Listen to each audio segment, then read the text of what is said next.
Preposition का मतलब होता है स्थिति निर्धारक, प्री प्लस पोजीशन। प्री मतलब होता है पहले, पोजीशन मतलब होता है स्थिति। ऐसे शब्द जो किसी भी नाउन की स्थिति को पहले ही बता देते हैं उनको क्या बोलते हैं? प्रीपोजिशन। ठीक है, मान लीजिए हर प्रकार का नाउन किसी न किसी स्थिति में होता है, किसी न किसी पोजीशन में होता है।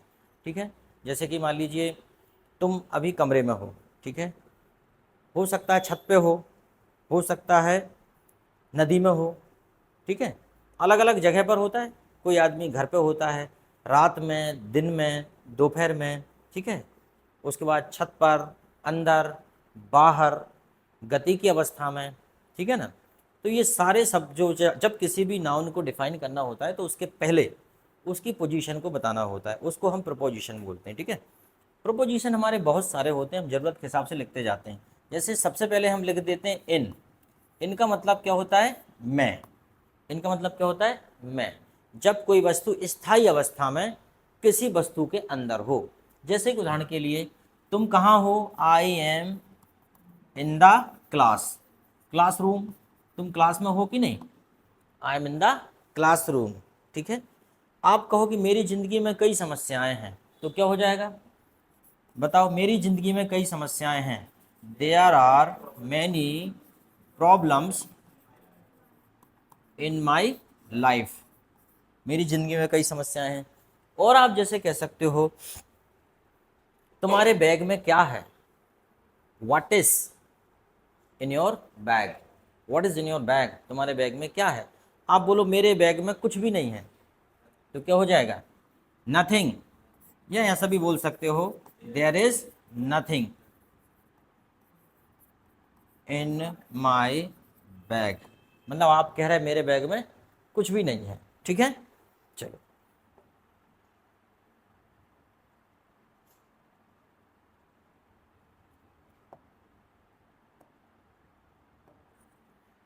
आगे देखते हैं। इन समझ में आ गया? जैसे कि आपसे पूछा जाए आप कहाँ रहते हैं, तो आप बोलते हो आई लिव इन सिटी, मैं शहर में रहता हूँ। या विलेज में रहते हो तो आई लिव इन विलेज। लेकिन अगर सिटी या विलेज का नाम आ जाए, क्या आ जाए? नाम आ जाए सिटी या विलेज का, तो फिर क्या लगाओगे? एट लगाओगे। क्या लगाओगे? एट। तो हो जाएगा आई लिव एट। मान लो आपके गांव का नाम जमाड़ा है, तो क्या हो जाएगा? I live at Jamada. या मान लो आप गाडरवारा में रहते हो, तो आप क्या बोलोगे? आई लिव एट गाडरवारा। इसका नाम चेंज होना चाहिए, बड़ा अजीब सा लगता है, देहाती टाइप का। ऐसा लगता है गाडरवारा बहुत छोटा गांव टाइप का है ना, तो ये नाम चेंज होना चाहिए। इसका नाम ओशो धाम, ओशोपुरम या ऐसा कुछ हो जाए। ओशो तो इंटरनेशनल पर्सनैलिटीज़ हैं, पर्सनैलिटी उनके नाम के पे हो जाए, कितना अच्छा रहेगा। तो आई लिव एट जमाड़ा। तो जब कभी भी नाम आएगा तो क्या लगाएंगे? एट। और सिटी या विलेज आएगा तो क्या लगाएंगे? इन। एक चीज़ और देखो, सॉरी, इन और एट में एक और डिफरेंस है। इन और एट, इसमें एक और डिफरेंस है। जब कभी भी महानगर आएगा, क्या आएगा? महानगर, तो क्या लगाएंगे? इन। और जब भी कोई छोटा शहर आएगा, क्या आएगा? छोटा शहर, तब क्या लगाएंगे? एट। समझ में आया? जैसे कि हमने कहा कि मैं भोपाल में रहता हूँ, तो क्या होगा? जल्दी बताओ। I live in Bhopal. और अगर मैं कहूँ कि मैं गाडरवारा में रहता हूँ, तो क्या हो जाएगा? I live eight Gadarwara. Any problem? चूंकि चूंकि भोपाल महानगर है और गाडरवारा छोटी जगह, इसलिए गाडरवारा में क्या लगेगा? एट। और बड़ी जगह में क्या लगेगा? इन। लेकिन कई बार ऐसा सेंटेंस आ जाता है, चूंकि छोटे बच्चों को तो मैं नहीं बताता, तुम बड़ी क्लास वाले, इसलिए कि कई बार ऐसी सिचुएशन आ जाती है कि दो चीज़ें एक साथ आ जाती हैं। जैसे मैंने कहा कि मैं मध्य प्रदेश के भोपाल में रहता हूँ, आपने कहा, तो आप ऐसा लिखेंगे आई live eight Bhopal in MP. तो बताइए ऐसा क्यों किया मैंने, ऐड क्यों लगाया? क्योंकि यहाँ बड़ा कौन है? मध्य प्रदेश। तो मध्य प्रदेश जो बड़ा है उसमें इन लगा दो। अगर दो शहर एक साथ आ रहे हैं या दो जगह एक साथ आ रहे हैं, तो बड़े में क्या लगा देंगे? इन। और छोटे में क्या लगा देंगे? एट। और अगर अकेला आए तो यहाँ क्या लगता? इन। जैसे मान लीजिए मैंने कहा कि मैं भारत के मध्य प्रदेश में रहता हूँ, तो फिर क्या आएगा? आई live eight MP in India, तो एमपी में भी फिर एट लग जाएगा। अगर दो हैं तो एक दूसरे के सापेक्ष लगाएंगे हम, पहले वाले में जो छोटा है उसमें एट लगा देंगे, बड़े वाले में इन लगा देंगे, तो इन और एट का लफड़ा हो गया ख़त्म। दूसरा, अब एट का प्रयोग हम कहाँ करते हैं, जहाँ पे हमें जनरली समझ में नहीं आता। क्या नहीं आता? समझ में। जैसे मान लीजिए उदाहरण के तौर पे, मान लीजिए एट और इन, ठीक है, सबसे पहले हो गया एट और इन, और एक और ले लेते हैं ऑन। ऑन का मतलब क्या होता है? पर, ठीक है। इनका मतलब क्या होता है? मैं। और एट का मतलब भी क्या होता है? पर। लेकिन जब आपको लग रहा है कि कोई भी चीज़ ऊपर है, कोई भी चीज़ कहाँ है? ऊपर, तो क्या लगा देंगे? उस पर ऑन लगा देंगे। और कोई भी चीज़ अंदर है तो क्या लगा देंगे? इन। और जब समझ में ना आए, क्या हो? समझ में ना आए कि कहाँ है, तो क्या लगा देंगे? एट। स्पष्ट समझ में आ रहा है कि ऊपर है तो क्या लगा देंगे? ऑन। अंदर है तो इन। और समझ में नहीं आ रहा तो एट। अब देखो कैसे। मान लीजिए मैंने कहा कि किताब टेबल पर है, तो क्या बोलेंगे? द बुक इज, सॉरी ये क्या लिख दिया, the book is on the table, तो क्या आएगा इसमें? ऑन आएगा, ठीक है। जैसे मैंने कहा कि मैं कमरे में हूँ, तो क्या हो जाएगा? I am in the room. मैंने बोला पिताजी घर पर हैं, तो बताओ क्या होगा? फादर, बताओ भाई क्या आएगा? एट क्यों आएगा? एट क्यों आएगा? क्या एट क्यों आएगा? बताओ। एट क्यों आएगा? एट इसलिए आएगा क्योंकि समझ में नहीं आ रहा कि पिताजी घर पे कहाँ हैं। क्योंकि घर बड़ा होता है, घर में छत भी हो सकता है, घर में आंगन भी हो सकता है, घर में पीछे बाड़ा भी हो सकता है, घर में हो सकता है गैलरी हो, कहीं पोर्च हो, सामने बालकनी हो। तो ये समझ में नहीं आता कि हम उन्हें इन बताएं या एट बताएं, ऑन बताएं। अब मान लो आपने कहा my father is on home, इसका मतलब यह है कि पिताजी ऊपर डटे हैं, खपड़ेल के ऊपर बैठे हैं, देख रहे हैं कब तक आएगा, आज तो टांगा ही तोड़ दूंगा, लेट हो गया, अभी तक नहीं आया, मुझे जाना था, गाड़ी लेके और गया है। और कह रहा हूँ पापा 10 ही मिनट में आ रहा हूँ, 10 मिनट का आधा घंटा हो गया, ठीक है। तो ऑन का मतलब पापा ऊपर बैठे रहते हैं खपड़ेल के ऊपर, अगर घर खपड़े वाला है तो ठीक है, और नहीं तो छत वाला है तो छत पे बैठे रहते हैं, देखते रहते हैं तुम कहाँ जा रहे हैं। और अगर मान लो ये है कि फादर इन होम, इसका मतलब पापा घर में ही घुसे रहते हैं, किचन विचन में कहीं वो नहीं निकलते बाहर बिल्कुल। तो इनका मतलब हो जाएगा अंदर घुसे रहते हैं, ऑन का मतलब ऊपर ही बैठे रहते हैं, चाहे पानी गिरे, चाहे बरसात, चाहे तूफान, कुछ भी हो, ठीक है। और एट का मतलब हो जाता है कि पिताजी आपके घर में मूवमेंट में रहते हैं, कभी ऊपर भी चले जाते हैं, नीचे भी आ जाते हैं, आंगन में भी आ जाते हैं, ठीक है। तो ऐसी स्थिति में क्या हो जाएगा? एट। अब जैसे मैं कहूँ कि एक वर्ड है, जैसे कि ट्रेन प्लेटफॉर्म पर है, ट्रेन स्टेशन पर है, तो क्या हो जाएगा? The train is the station. On the station का मतलब है ट्रेन ऊपर आएगी स्टेशन के, 3 सेट के ऊपर आ जाएगी आज, स्टेशन मास्टर के कमरे के ऊपर आ जाएगी, ऑन का मतलब। और इनका मतलब स्टेशन मास्टर के कमरे में घुस जाएगी आके सीधी, उधर प्लेटफॉर्म पे नहीं जाएगी, सीधा उस कमरे में घुस जाएगी। एट होगा भैया। ऑन का मतलब तुम उसे कहाँ कहाँ पहुँचा रहे हैं, इसलिए सही एट होगा, ठीक है।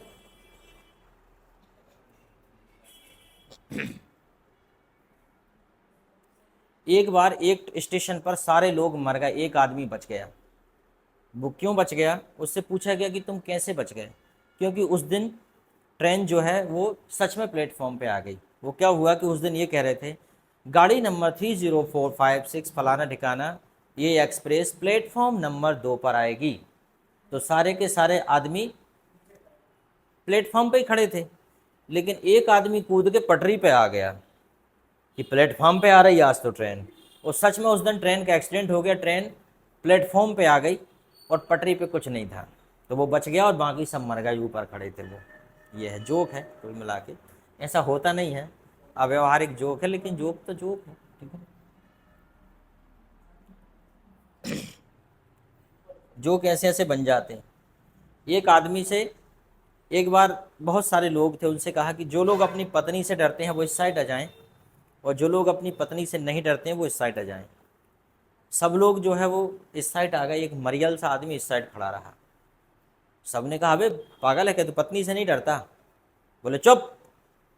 बोले अबे तू पागल है क्या, तू पत्नी से नहीं डरता? जब इधर ज़्यादा लोग इस साइड आ गए, 10 में से 9 लोग इस साइड आ गए, तू अकेला आदमी इधर खड़ा है, जल्दी आ जा हमारे पास, हमारे पास। वो कहते दूर रहो। लोगों ने सोचा इसे खींच लें, इसे खींच लेते हैं अपन। वो कहते नहीं, मुझे हाथ मत लगाना। लोगों ने कहा चलो ये नालायक आएगा नहीं, अपन ही उस साइड चलते हैं। सारे के सारे लोग उस साइड चले गए, वो दौड़ इस साइड आ गया। फिर वो इस साइड आने लगे कि इसे अपने मिला ले। वो कहते दूर रहो। बोले क्यों? मेरी पत्नी ने कहा है कि जहां भीड़ हो वहां कभी खड़े मत हो जाना। इसका मतलब क्या है? वो भी डरता है, लेकिन उसकी कंडीशन अलग है। ज़िंदगी में ऐसे ही होता है कि हर आदमी की कंडीशन अलग होती है। आदमी काम वही कर रहा होता है, लेकिन कंडीशन अलग होने की वजह से समझ में नहीं आता, उसका गलत इंटरप्रिटेशन हो जाता है, ठीक है। यस, ये है कहने का तात्पर्य। The train is at the station. तो एन, ऑन, एट और इन आ गया समझ में? ऑन, एट और इन समझ में आ गया तीनों। चलो आगे देखते हैं। अब हम देखते हैं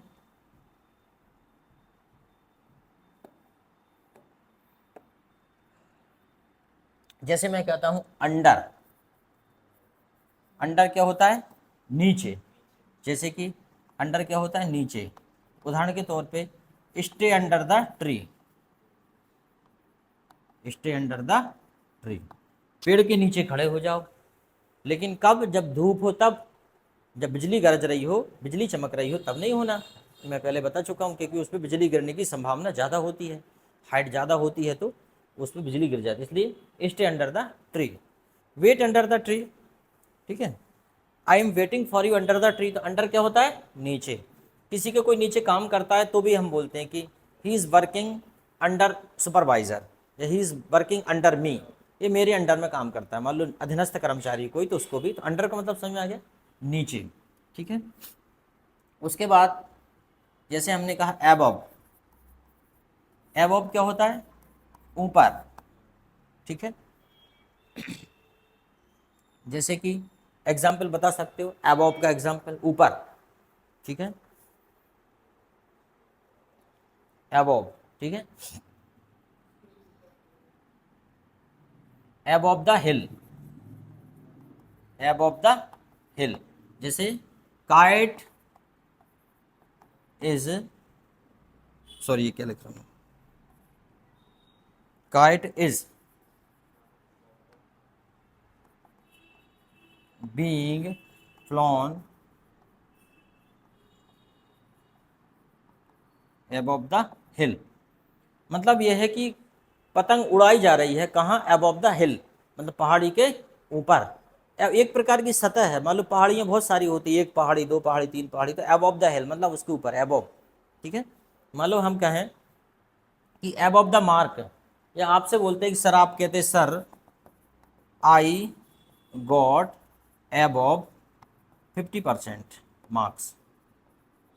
आप कह रहे हैं सर मैंने 50% से ज़्यादा मार्क्स लिए, मतलब एक सतह से ऊपर मार्क्स लिए आपने। तो एबोव का मतलब क्या होता है? ऊपर, और बिलो का मतलब क्या होता है? नीचे।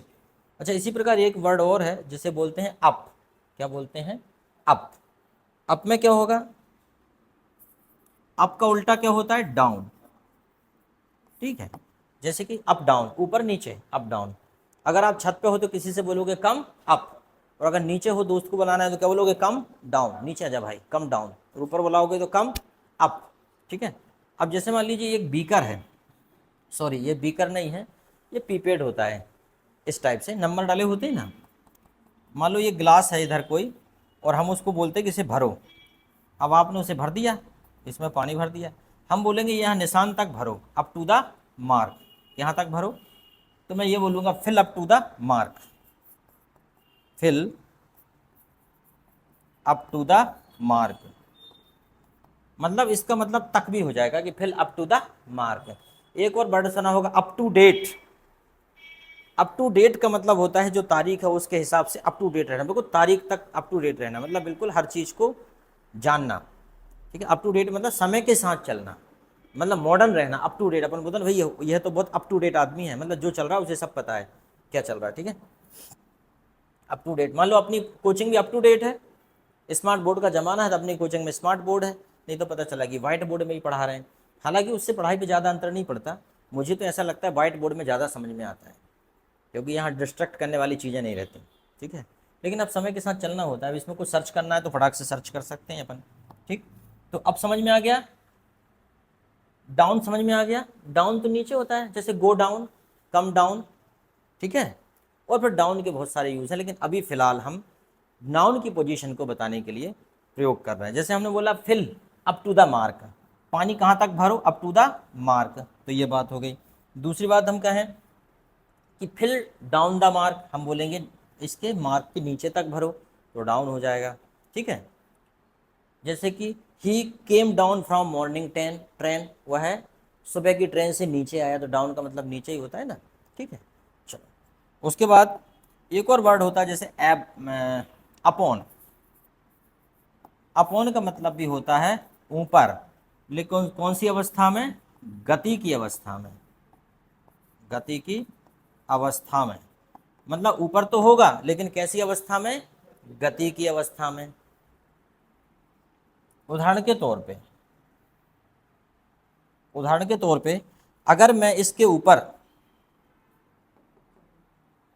व्हाट हैपन, अगर मान लीजिए मैं इसके ऊपर वॉक कर रहा हूँ, इसके ऊपर, तो क्या हो जाएगा, आई एम वॉकिंग। कहाँ वॉकिंग कर रहा हूँ, अपॉन, अपॉन द, बताओ भाई, stage. I am walking upon the stage, मतलब अगर मैं इस पे होता तो मैं बोलता I am on the stage, लेकिन मैं कहाँ वॉक कर रहा हूँ, I am walking upon the stage. एक दूसरे एग्जाम्पल से बड़े अच्छे से समझ में आएगा आपको। There is a monkey on the tree होगा कि अपॉन द ट्री होगा, बताओ भाई जल्दी, ऑन द ट्री होगा कि अपॉन द ट्री हो गया, क्या, क्यों होगा अपॉन, क्या, क्योंकि जब बंदर पेड़ पे होगा तो वो जरूर एक जगह बैठा नहीं होगा, और बैठा भी होगा तो भी इस डाली कभी उस डाली, कहने को तो पेड़ पर है लेकिन पेड़ पर वो स्थायी नहीं है, पेड़ पर वो मूवमेंट कर रहा है, नहीं भी कर रहा तो करेगा, जब उतरेगा तब करेगा, कहीं दूसरी डाली पे जाएगा तो करेगा। तो जब कोई वस्तु किसी वस्तु के ऊपर होती है लेकिन वो कैसी अवस्था में होती है, गति की अवस्था में होती है, मूवमेंट करती है। अगर मान लीजिए एक बिल्ली टेबल के ऊपर कूद रही है तो हम क्या बोलेंगे, cat is jumping upon the table की on the table, upon the table, क्यों, क्योंकि बिल्ली मूवमेंट कर रही है। अगर हम ये बोलें कि there is a book the table, तो क्या आएगा, ऑन द टेबल, क्योंकि बुक मूवमेंट नहीं कर सकती, बुक रखी है। समझ में आ गया अपॉन और ऑन का प्रयोग, कि जब कोई वस्तु, ठीक। अभी हमने एक चीज बताई थी आपको, क्या, इन, क्या बताया था, इन। अब हम आपको बताने वाले हैं इनटू, इनटू। इसके पहले मैंने आपको क्या बताया था, इन, इन तो आपने पता था मैं, और इनटू का मतलब भी होता है मैं, दोनों का मतलब मैं होता है, लेकिन इनका मतलब होता है शांत अवस्था में, क्या होता है, शांत अवस्था में, और इनटू का मतलब क्या होता है, गति की अवस्था में। जैसे कि मैं ये कहूं, तुम खुद ही बता दोगे, throw, throw this garbage the dustbin. मैंने कहा कि throw this garbage the dustbin, तो क्या आएगा भाई, इनटू आएगा कि इन आएगा, क्या आएगा, इन क्यों आएगा,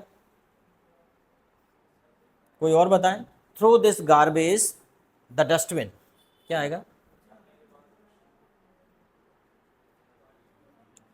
क्या हो जाएगा, क्योंकि भाई गार्बेज स्पीड से जाएगा ना।